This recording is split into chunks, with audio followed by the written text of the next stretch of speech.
तो दोस्तों आज हो गया 17 जुलाई 2022। यूपी समेत देश दुनिया की सभी ताज़ा बड़ी खबरें लेकर आए सिर्फ आपके लिए। फटाफट खबर शुरू करते हैं। उससे पहले चैनल को अब तक सब्सक्राइब ना किया हो तो फटाफट चैनल को सब्सक्राइब कर दें, लाइक कर दें, शेयर कर दें ताकि इसी तरह की खबर आप हर रोज देख सकें। चलिए शुरू करते हैं आज की पहली बड़ी खबर। पश्चिम बंगाल के राज्यपाल जगदीप धनखड़ एनडीए की ओर से उपराष्ट्रपति उम्मीदवार होंगे। भाजपा अध्यक्ष जेपी नड्डा ने इसका औपचारिक ऐलान किया है। प्रधानमंत्री नरेंद्र मोदी ने भी ट्वीट करते हुए बधाई दी और कहा है कि उन्हें हमारे संविधान का ज्ञान है, वो राज्यसभा के बेहतरीन अध्यक्ष होंगे। दरअसल आपको बता दें कि धनखड़ के ऐलान के साथ ही भाजपा ने कई तीर से कई निशाने साधे हैं, जिसने विपक्ष की मुश्किलें बढ़ा दी है। उधर धनखड़ के साथ बंगाल की सीएम ममता बनर्जी का मनमुटाव जग जाहिर है। ऐसे में रविवार यानी 17 जुलाई का दिन विपक्ष के लिए काफी महत्वपूर्ण होने वाला है। भारत के मुख्य न्यायाधीश जस्टिस एनवी रमन्ना ने शनिवार को कहा कि राजनीतिक विरोध का शत्रुता में बदलना स्वस्थ लोकतंत्र का संकेत नहीं है। उन्होंने कहा कि कभी सरकार और विपक्ष के बीच जो आपसी सम्मान हुआ करता था वो अब कम हो रहा है। सरकार और विपक्ष के बीच आपसी आदर भाव हुआ करता था। दुर्भाग्य से विपक्ष के लिए जगह कम होती जा रही है। कानूनों को व्यापक विचार विमर्श और जांच के बिना ही पारित किया जा रहा है। गोवा में लगता है कांग्रेस को अभी भी दल बदल का डर सता रहा है। शनिवार को कांग्रेस ने 5 विधायकों को फिर शिफ्ट कर दिया है। बताया जा रहा है कि इन विधायकों को चेन्नई भेजा गया है। वहीं एक वरिष्ठ कांग्रेस नेता ने बताया कि शुक्रवार को विधानसभा की कार्रवाई खत्म होने के बाद ही ये सभी विधायक चेन्नई के लिए रवाना हो गए हैं। महाराष्ट्र में एकनाथ शिंदे और देवेंद्र फडणवीस सरकार के मंत्रिमंडल विस्तार की तारीख तय हो गई है। सूत्रों के मुताबिक यह कार्यक्रम 20 जुलाई को होगा। अभी तक चर्चा थी कि मंत्रिमंडल विस्तार 17 या 19 जुलाई तक हो सकता है, लेकिन सारे अनुमानों को गलत साबित करते हुए एक नई तारीख तय हुई है। जानकारी के मुताबिक पहले चरण में 10 से 12 लोगों को मंत्री पद की शपथ दिलाई जाएगी। प्रधानमंत्री नरेंद्र मोदी की ओर से देश में रेवड़ी कल्चर पर तीखा प्रहार किए जाने के बाद दिल्ली के मुख्यमंत्री और आम आदमी पार्टी के राष्ट्रीय संयोजक अरविंद केजरीवाल ने पलटवार किया है। आपको बता दें कि दिल्ली के मुख्यमंत्री अरविंद केजरीवाल ने कहा है कि अपने देश के बच्चों को मुफ्त और अच्छी शिक्षा देने और लोगों का अच्छा और मुफ्त इलाज करवाना, इसे मुफ्त की रेवड़ी बांटना नहीं कहते हैं, ये पुण्य का काम है और इसे देश का नींव रखना कहते हैं। यूपी में पिछले कुछ दिनों से हो रही हिंसक घटनाओं को लेकर सीएम योगी आदित्यनाथ सख्ती दिखानी शुरू कर दी है। मुख्यमंत्री योगी आदित्यनाथ को एक और हिंसक घटना की जानकारी हुई तो उन्होंने अफसरों को सीधे तौर पर कार्रवाई करने का निर्देश दिए। मामला बिल्हौर में हुई हिंसक घटना का है। इसकी जानकारी जब मुख्यमंत्री योगी आदित्यनाथ तक पहुंची तो उन्होंने अफसरों से कहा है कि उपद्रवियों को सबक सिखाया जाए, उनके खिलाफ सख्ती से कार्रवाई की जाएगी। सुप्रीम कोर्ट से मिली अंतरिम जमानत पर रिहा पूर्व मंत्री और रामपुर से सपा विधायक आजम खान और उनके बेटे अब्दुल्ला आजम को एक बड़ा झटका लगा है। 2 जन्म प्रमाण पत्र, पैन कार्ड और पासपोर्ट मामले में कोर्ट ने उनके अधिवक्ताओं की ओर से दाखिल स्थगन प्रार्थना पत्र को खारिज करते हुए आयकर अधिकारी से जिरह का अवसर खत्म कर दिया है। आपको बता दें कि अब इस मामले की अगली सुनवाई 19 जुलाई को होगी। वीरभूमि बुंदेलखंड में प्रधानमंत्री नरेंद्र मोदी ने तीखे सियासी तीर चलाए। समय से पहले एक्सप्रेसवे का लोकार्पण करते हुए उन्होंने उत्तर प्रदेश की 5 ऐसी योजनाएं गिना दी जो तय समय से दशकों बाद तक पूरी नहीं हुई। यह योजना कांग्रेस, बसपा और सपा सरकारों ने चालू की थी। इनमें से कुछ को भाजपा सरकार ने पूरा किया। रेवड़ी से पानी पलायन और पिछड़ेपन तक का जिक्र करते हुए उन्होंने पूरे विपक्ष को सवालों के कटघरे में खड़ा कर दिया। इन सवालों के सामने उन्होंने उद्योग, रोजगार, तरक्की के नए अवसरों की संभावनाएं रख दी। इस तरह 2024 के लिए उन्होंने बुंदेलखंड के सामने अपना एजेंडा पेश कर दिया। वाराणसी के ज्ञानवापी मस्जिद के बाद मथुरा की ईदगाह में सर्वे कराए जाने की मांग तेज हो गई है। मथुरा की अदालत में चल रहा केस अब इलाहाबाद हाई कोर्ट तक पहुंच गया है।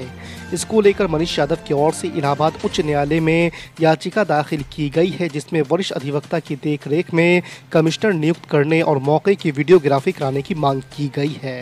कितने दिन बैठ रहा है भाई मानसून सेशन? 18 तारीख से 12 अगस्त तक क्या होगा भाई? उसमें क्या क्या क्या बहस कर पाएंगे हम? जब साल शुरू होगा तो आप एक साल का कैलेंडर बना दीजिए कि इतने दिन बजट सेशन, इतने दिन मॉनसून सेशन, इतने दिन विंटर सेशन होगा। कैलेंडर बनाइए ना। आप नहीं बनाते। आप अनपार्लियामेंट्री वर्ड्स की बात कर रहे हैं। क्या ये अनपार्लियामेंट्री नहीं था कि स्पीकर पीछे बैठा है, प्रधानमंत्री सामने बैठा है? अनपार्लियामेंट्री नहीं था ये। किताब लिखने वालों से पूछ रहा हूं, बताओ, मेरे सवाल का जवाब दो जिन्होंने किताब लिखी। आप ज्ञानी हैं, आप सारे देश में ज्ञान बांट रहे हैं, इतनी मोटी किताब छापे आप। नहीं बोल सकते आप क्योंकि आपको अपनी नौकरी का डर है। बोलेंगे प्रधानमंत्री सामने, स्पीकर पीछे, अनपार्लियामेंट्री, तो नौकरी चली जाएगी आपकी। कोई कसर बाकी कि मोदी जी आपने अब उनको क्या बोलने आया क्या नहीं बोलने आया वो आपकी व्याख्या कीजिए, लेकिन उन्होंने मोदी को बधाई दी कि आपने अच्छे लोगों को देश में मेडल दिया। ये क्या क्या किया? जब मोदी जी आए, सबसे पहला सवाल सदन और विपक्ष के एक नेता या विधायक, फर्स्ट बार राजा हरिश्चंद्र सत्यवादी के धरती पर जब उन्होंने जुमलेबाजी शुरू की थी तो पहला जुमला था 1.25 लाख करोड़, 1 रुपया नहीं दिया। दूसरा जुमला था विशेष राज विशेष पैकेज, नहीं दिया। तीसरा जुमला था मोतिहारी के धरती पर चीनी मिल नहीं, उसकी जमीन माफिया बेच दी, खत्म हो गया। तीसरा जुमला था बाढ़ में फड़क्का बाप ओवरब्रिज को खत्म किया जाएगा क्योंकि 70% गाद जम चुके हैं, बिहार नाश हो जाएगा, 1 रुपया नहीं दिया। चौथा जुमला था जमालपुर रेलवे फैक्ट्री को यूनिवर्सिटी बनाई जाएगी, एक बार चर्चा नहीं हुई। मिथिला कोसी सीमांचल से बाढ़ की मुक्ति के लिए नीतीश के साथ हवाई सर्वेक्षण किए थे और मात्र 500 करोड़ की घोषणा की, 1 रुपया नहीं दिया।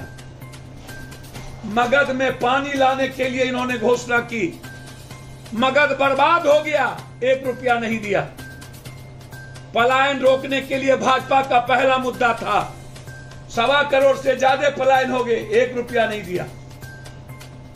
पटना यूनिवर्सिटी को सेंट्रल यूनिवर्सिटी नहीं बनने दिया, 1 रुपया नहीं दिया। बंद पड़े फैक्ट्री के लिए विशेष पैकेज की बात थी, 1 रुपया नहीं दिया। दुनिया की सबसे ज्यादा गरीब हेल्थ और एजुकेशन पर पैसे देने की बात थी, नहीं दिया।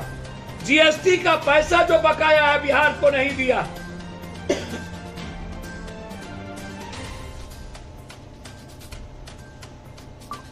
और मोदी जी जिस दिन आए, एक भी विधायक विशेष राज विशेष पैकेज और बिहार के एजुकेशन और हेल्थ के लिए पैकेज, अग्निवीर और अग्निपथ,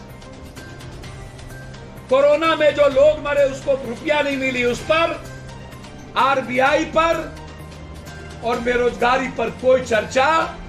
जो हाय तौबा मचाए थे चुनाव में, उन्होंने एक बार भी बेरोजगारी पर, अग्निवीर पर, अग्निपथ पर जो नैतिक समर्थन दे रहे थे, जो जदयू अग्निवीर का विरोध किया, उन्होंने भी एक बार बात नहीं की।